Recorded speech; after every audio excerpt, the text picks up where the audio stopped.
तो भाई केन के दर्शन हमको डब्ल्यूडब्ल्यू में नहीं हो रहे हैं, लेकिन आप देख सकते हो यहाँ पर हो गए। तो केन आपको पता भाई मेयर हैं यूनाइटेड स्टेट में किसी डिस्ट्रिक्ट के, तो वहाँ पर वो अपनी स्पीच दे रहे थे। वहाँ पर कोई आदमी आया और उनको बोला कि भाई टाइम लिमिट का मामला रहता है ना, तो उस भाई केन गए और केन अपने मास को पूरा वो थीम के साथ आके उस बंदे को केन ने चौक स्लैम लगा दिया। तो भाई ये जो केन ने किया भाई, इससे याद आ गए, वो नॉस्टैल्जिया वाली फील आ गई पुराने टाइम की जो डब्ल्यूडब्ल्यू क्लिप्स हैं उनकी। भाई केन का चौक स्लैम और जिस जो लुक था केन का, अब डब्ल्यूडब्ल्यू के अंदर तो नहीं, चलो यहीं से ही भाई। तो भाई आपका स्वागत है आज के इस वीडियो के अंदर। तो सबसे पहले बात कर लेते हैं हम लोग रोमन रिंग्स के बारे में। तो भाई डब्ल्यूडब्ल्यू ने रोमन रिंग्स की जो बिहाइंड द सीन वाली फोटो है, वो वीडियो सॉरी वो दिखाया है हमको, जब सोलो सिकोआ से मार पीट खाने के बाद रोमन रिंग्स जा रहे थे। तो रोमन रिंग्स से जाते जाते एक जेस्चर दिखाया हमको, जो उनकी जैकेट वो पहने हुए थे रोमन रिंग्स हाफ स्लीव वाली, वो जैकेट उन्होंने ऑडियंस में किसी एक को दे दी, और भाई जिसको दे दी उसका तो दिन बन गया। और ऐसे करके रोमन रिंग्स वहां से चले जाते हैं। रोमन रिंग्स ने किसी से हाथ वगैरह भी नहीं मिलाया, लेकिन हाँ थोड़ा सा फैन कैम से पता चला कि वो रेफरी को झड़क रहे थे। वो जो मेल रेफरी था, दो रेफरी थे, एक मेल और फीमेल, मेल रेफरी को रोमन रिंग झड़क रहे थे शायद। जो अब वो दूर से लगा, क्या पता कुछ बोल रहे हो या फिर कुछ और हो सकता है, लेकिन ये एक ट्वीनर टाइप का कैरेक्टर लग रहा है रोमन रिंग्स का, ना प्योर बेई फेस ना प्योर हील। और साथ में पॉल हेमन ने फेनेटिक फेस्ट जो डब्ल्यूडब्ल्यू का चल रहा है भाई, मतलब स्पोर्ट्स का चल रहा है फेनेटिक फेस्ट, वहाँ पर पॉल हेमन आए थे। वहाँ पर उन्होंने इंटरेस्टिंग चीज़ें रिवील करी। मतलब सबसे पहले तो प्रोसेस समझाई कि अभी भाई तुम लोगों को कुछ नहीं पता है, हम लोगों को भाई अपन कुछ नहीं पता है। अभी से हमको इतना पता है कि रोमन रिंग्स अपना ट्राइबल चीफ वाला स्टेटस है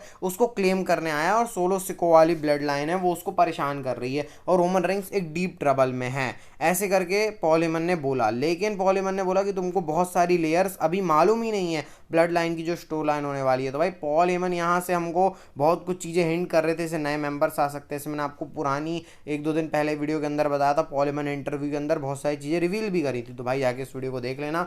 और पॉल हेमन ने यहाँ पर यही बोला कि रोमन रिंग्स बिग ट्रबल में भी है, और सोलो की ब्लड लाइन से भी लोग आ सकते हैं। मतलब उन वहाँ से आप देख भी सकते, you do not know who else Solo may और may not have in his back pocket, और रोमन रिंग्स भी के लिए भी उन्होंने ये बोला। तो भाई सोलो की तरफ से भी कई मेंबर्स आ सकते हैं, और कुछ मेंबर आ सकते हैं रोमन रिंग्स वाली साइड से। तो भाई बहुत कुछ अभी इस ब्लड लाइन की स्टोरी लाइन में चलने वाला है, और आज की फाइनल स्टोरी में भी बात करेंगे रोमन रिंग्स के बारे में। तो भाई बट जुड़े रहो भाई। यहाँ पे ड्रू मैकिंटायर को देख सकते हो, शिकागो का फ्लैग किसी ने भाई थमा दिया ड्रू मैकिंटायर को साइन करने के लिए। तो ड्रू मैकिंटायर ने क्या लिखा है, एफ सी एम पंग लॉट ऑफ लव। तो भाई शिकागो का फ्लैग ड्रू मैकिंटायर को किसी ने पकड़ा दिया भाई। तो ड्रू मैकिंटायर बिल्कुल सीएम पंग की किसी भी चीज़ को पसंद नहीं करते। और साथ में आप ये भी देख सकते हो भाई, जब फेनेटिक फेस्ट हुआ था वहाँ पर सीएम पंग का मीट एंड ग्रीट वाली चीज़ थी, तो लोगों ने बहुत सारे लॉकेट ब्रेसलेट्स दिए हैं सीएम पंग को रिप्लेसमेंट के तौर पर। तो सीएम पंग उनको अप्रिशिएट करते हैं, लेकिन वो जो ओजी वाला है वो लाएंगे, और जो ट्रोलर्स हैं उनकी नाइट में, जो नाइट में ट्रोल कर रहे हैं सीएम पंग को, उनकी ऐसी तैसी करने वाले हैं। तो भाई ये जो मामला है पूरा ब्रेसलेट के ऊपर चल रहा है, और इसी से वो जो अभी स्ट्रैप मैच के रूमर्स आ रहे हैं जो होने वाला है बैश इन बर्लिन में, वहाँ पर क्या पता सीएम पंग ले लें। भाई जब सीएम पंग वो ब्रेसलेट अपने हाथ में पहनेंगे ड्रू मैकिंटायर हाथ से छीन के, तो क्या पॉप आने वाला है। सोच रहे हो भाई ब्रेसलेट से पूरी स्टोरी लाइन बना दी भाई ट्रिपल एच ने। भाई सजदा करूंगा मैं ट्रिपल एच को, जिस तरीके से वो रेफरी का वॉच से उन्होंने रैंडी ऑर्टन गुंथर का मैच बनाया, और एक ब्रेसलेट से एक स्टोरी लाइन ही बना दी भाई। क्या दिमाग है ट्रिपल एच का यार, ट्रिपल एच का दिमाग ही नहीं भाई। ट्रिपल एच की जो एनवायरनमेंट जो हो रहा है डब्ल्यूडब्ल्यू के अंदर, वो भी बहुत अच्छा है। सीएम पंग ने वो रिवील की एक चीज़ कि भाई अब डब्ल्यूडब्ल्यू में सुपरस्टार को किसी को भी ब्रेक चाहिए तो एक ऐप है डब्ल्यूडब्ल्यू का, वहाँ पर जाके उनको हॉलीडे वाले सेक्शन में जाके अपना सिलेक्ट कर लेना, मतलब जो सिलेक्शन करना है, वो आराम से छुट्टी ले सकता है डब्ल्यूडब्ल्यू के अंदर। तो भाई कितना ज़्यादा फ्रीली इन्वायरमेंट सुपरस्टार्स के लिए कर लिया है, और भाई सुपरस्टार्स को मतलब वो देना भी चाहिए भाई। देखो और वो दिखता भी है रिंग के अंदर, जो प्रोडक्ट है विंस मैकमैन के टाइम पे जैसे किसी को छुट्टी चाहिए तो विंस मैकमैन देते नहीं थे, तो फिर वो फ्रस्ट्रेशन निकल के आती ना कि भाई मेरे को, और भाई कोई इमरजेंसी के लिए सुपरस्टार छुट्टी मांगते, कभी फैमिली टाइम चाहिए होता है उनको भाई, क्योंकि बहुत ज़्यादा हाईटेक शेड्यूल रहता है डब्ल्यूडब्ल्यू का, या फिर कोई इंजरीज से वो डील कर रहे हैं पर्सनल वाली, मतलब पर्सनल जो कि डब्ल्यूडब्ल्यू से उनको नहीं हुई है, तो उस चक्कर में, या फिर कुछ और काम है तो उस चक्कर में उनको छुट्टी मिलती नहीं थी। लेकिन भाई अब ट्रिपल एच के एरा में जो आप बोल सकते हो, या फिर ट्रिपल एच, निक खान और ये सब जो पूरा चल रहा है मामला टीओके वाला, इसके चक्कर में डब्ल्यूडब्ल्यू की जो पूरी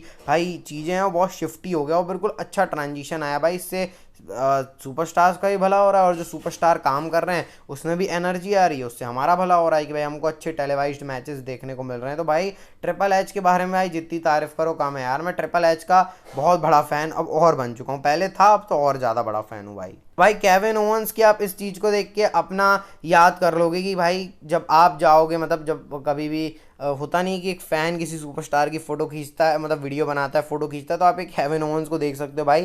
केविन ओवंस रैंडी ऑर्टन की एंट्रेंस का वीडियो बना रहे हैं लाइव एंड में, जो रैंडी ऑर्टन अपना आइकॉनिक पोज कर रहे हैं। तो भाई ये लाइव एंड के अंदर भी सुपरस्टार ऐसी मस्ती करते रहते हैं, तो ये भी जब आता है तो इंटरेस्टिंग लगता है। वैसे रैंडी ऑर्टन तो है ही भाई आइकॉनिक स्टार, और उनका जो ये वाला मूव है या फिर ये वाला स्टाइल है बहुत ज़्यादा आइकॉनिक है। आप बताना आपने बचपन में कितने बार ट्राई किया भाई रैंडी ऑर्टन का जो ये वाला स्टाइल है, उसको मैंने बहुत ट्राई किया है भाई बचपन में। तो जो WWE नेटफ्लिक्स में जाने वाली है, आप उसका पूरा देख सकते हो, जो फिनेटिक फेस्ट के अंदर WWE ने लगाया हुआ था कि भाई जनवरी के अंदर वो नेटफ्लिक्स में आने वाले हैं। और यहाँ पर इंटरेस्टिंगली बहुत सारे सुपरस्टार्स हैं, जैसे अगर हम लोग देखें तो रोमन रेंग्स हैं, सोलो सिकोआ वाली ब्लड लाइन भी है, इस पोस्टर में नहीं है शायद लेकिन दूसरे पोस्टर में है, 2 पोस्टर थे उसमें है। फिर यहाँ पर जजमेंट डे भी है, Bayley, IYO Sky, Tiffany Stratton, Logan Paul, Seth Rollins, Bianca Belair, Liv Morgan, Rhea Ripley, भाई सभी यहाँ पर miss Kevin Owens, Randy Orton, सारे बड़े बड़े स्टार को यहाँ लगाया हुआ है भाई। और रूमर्स भी आ रहे हैं कि जो नेटफ्लिक्स वाली रॉ है वो बहुत तगड़ी होने वाली है, उसमें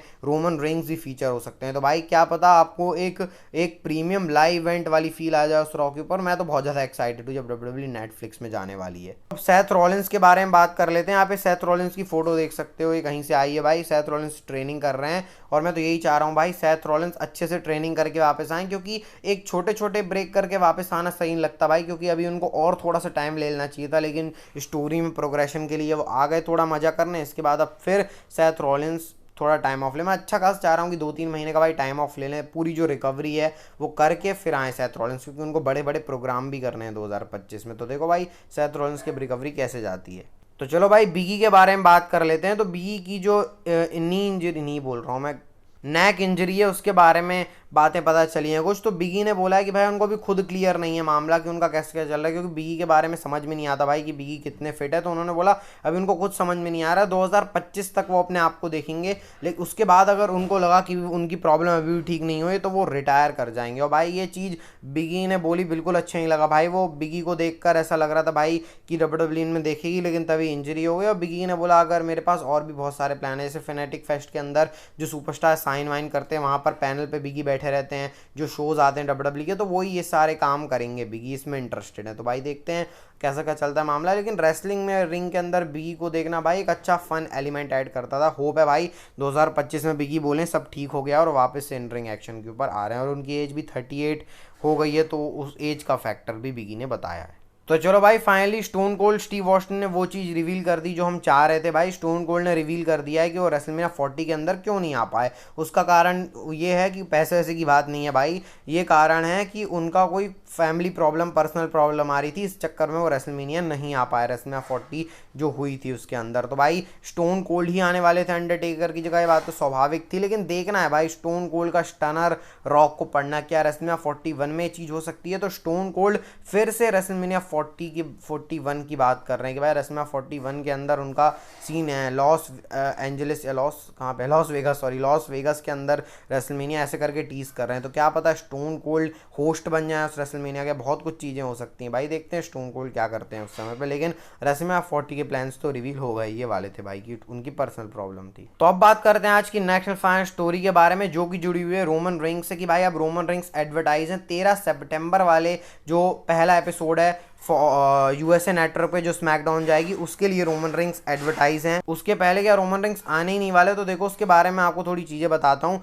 रोमन रिंग्स अभी स्मैकडाउन के अंदर आके पिटे हैं, तो अभी WWE जो अगला स्मैकडाउन है उसमें तो मेरे को नहीं लग रहा रोमन रिंग्स आने वाले हैं, क्योंकि भाई बहुत सारी चीज़ें हैं। और जर्मनी तो नहीं जाने वाले रोमन रिंग्स, बर्लिन। तो जो अभी स्मैकडाउन का उसके अगले वाला शो है, मतलब जो अगली स्मैकडाउन होगी उससे भी अगली स्मैकडाउन होगी, वो बर्लिन में है। तो वहाँ पर भी रोमन रिंग्स, बर्लिन ट्रैवल नहीं कर रहे हैं, जर्मनी ट्रैवल नहीं कर रहे हैं, तो वहाँ पर भी रोमन रिंग्स नहीं आएंगे। और अभी पिटे भी हैं रोमन रिंग्स। तो अब आप रोमन रिंग्स को मे भी शायद वो और एक हफ्ते पहले आ जाएं, जो 7 सितंबर को शायद स्मैकडाउन का एपिसोड है, वहाँ पर रोमन रिंग्स आ सकते हैं। लेकिन अगस्त में रोमन रिंग्स की लास्ट अपीयरेंस थी, इसको आप ऐसे समझ सकते हो भाई, क्योंकि रोमन रिंग्स को धोया भी। और पॉल हेमन ने क्या बोला था कि अब रोमन रिंग्स बिग ट्रबल में रहने वाले हैं। तो यहाँ से पॉल हेमन ने ये हमको स्पॉइलर दे दिया है कि रोमन रिंग्स की अभी ब्लड लाइन थोड़ी सोलो सिकोआ वाली ब्लड लाइन को भी तगड़ा दिखाएगी ना भाई डब्ल्यूडब्ल्यू, क्योंकि उसके ऊपर तो भाई फोकस जा ही नहीं रहा है। तो हो सकता है टांगा जो टामा टोंगा है, टांगा लोआ है, जेकब फाडू के साथ जो टाला लौंगा है उनको भी इंट्रोड्यूस कर दें सोलो सिकोआ।